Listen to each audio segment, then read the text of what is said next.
welcome back.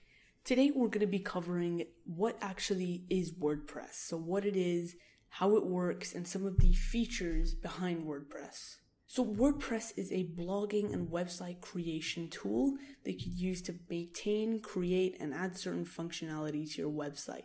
It comes with a lot of plugins and themes that you can use to boost your website or get a sort of jump start. It's mainly known for its admin panel, which makes creating your websites much easier. Think of it as a software that helps you put moving pieces together and create your website.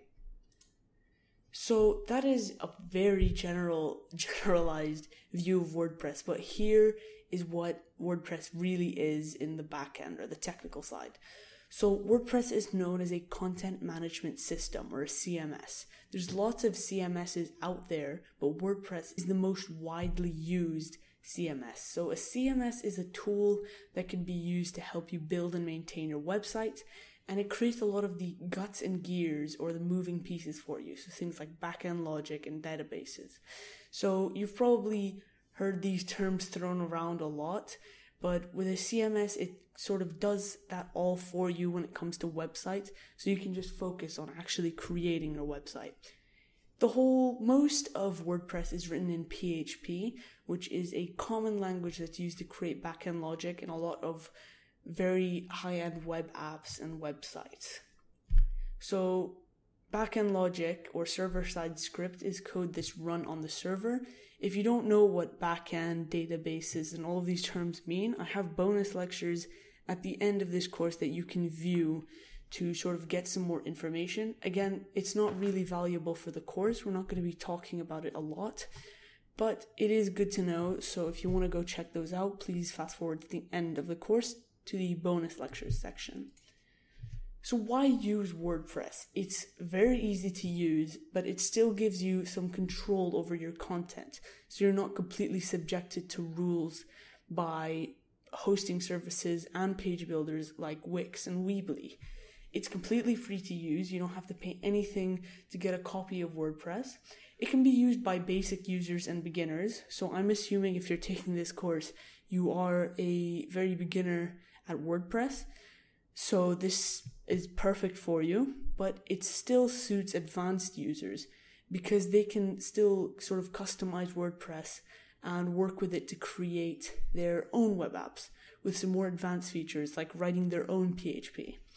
So it has lots of third-party support from massive amounts of plugins and themes, which we're obviously going to be using in this course.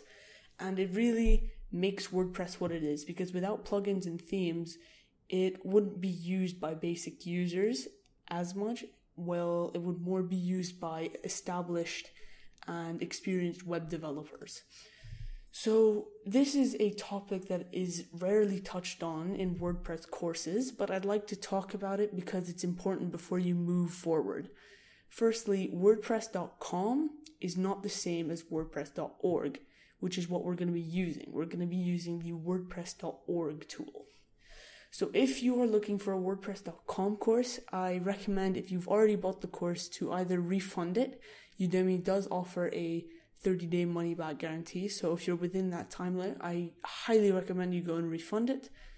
Or you can go and find a WordPress.com course, and if you're maybe trialing this, you can just click off and find a WordPress.com course. So the reason I'm telling WordPress.com users to go away now is because WordPress.com is an all-in-one page builder and hosting service. So things like Wix, Weebly, Squarespace, it's very similar in that sense.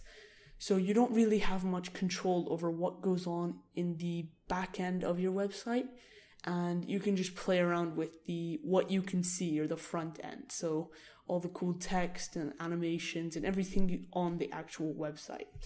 Whereas WordPress.org is a building tool. It's a website building tool. Like I said, it's a CMS.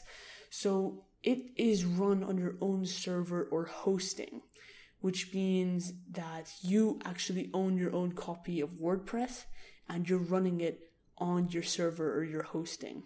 So we'll talk about hosting later in this section, but I just want you to know it's what your website runs off of. So If you're having a hard time understanding this, don't worry, it's a very complex topic. But I'm going to give you a little analogy here, and hopefully that can help you better understand it. So imagine two video game stores. First is WordPress.com and the other one is WordPress.org. WordPress.com allows you to buy a game, but instead of bringing it home and playing with it, you have to play with it on their machines and on their console, and it's physically impossible to take that game out of the store.